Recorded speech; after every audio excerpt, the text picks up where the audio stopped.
Jeudi, le siège du Parti des Togolais à Lomé a accueilli une conférence débat initiée par Touche pas à ma constitution, réunissant militants, sympathisants, acteurs politiques, universitaires et membres de la société civile.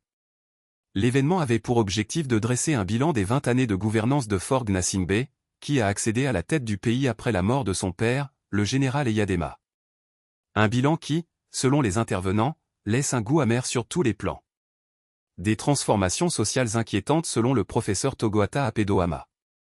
Le professeur Togoata Apedoama, enseignant-chercheur et défenseur des droits humains, a ouvert la série des interventions. Il a exposé les transformations sociales survenues sous le régime des Gnassingbé et les conséquences qu'elles ont eues sur la vie quotidienne des Togolais. Pour lui, plusieurs mots minent la société togolaise, parmi lesquels la perte d'identité culturelle et la manipulation ethnique. Il faut combattre ce système et le chasser. Ils sont là depuis près de 60 ans, mais le pays n'avance pas. Aujourd'hui, ils décapitent l'opposition en provoquant des défections au sein des partis. Mais c'est une grave erreur. Le jour où ce peuple va se lever, il n'y aura plus personne pour prendre le devant de la lutte, avec qui ils vont vouloir dialoguer.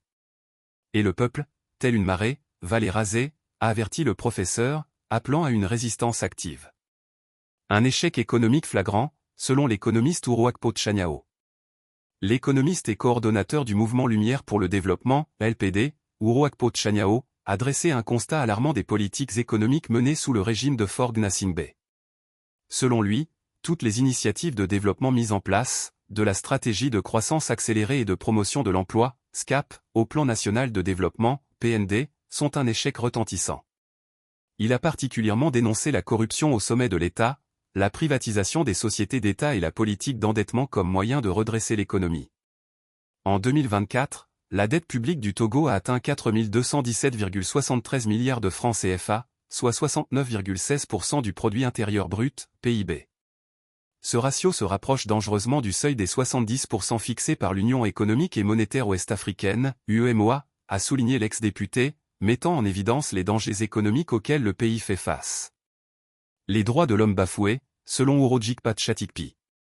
Urojikpa Tchatikpi, ex-bras droit de Tikpi Hatchadam, a longuement abordé les violations des droits humains sous le régime de Faure Gnassingbé. Il a pointé du doigt les emprisonnements arbitraires et la répression systématique de toute forme d'opposition. Le pire, c'est que leur nouvelle constitution ne fait même pas cas des droits de l'homme. En gros, les droits de l'homme ne sont plus des droits constitutionnels au Togo, a-t-il déploré. Nathaniel Olympio appelle à l'unité de l'opposition.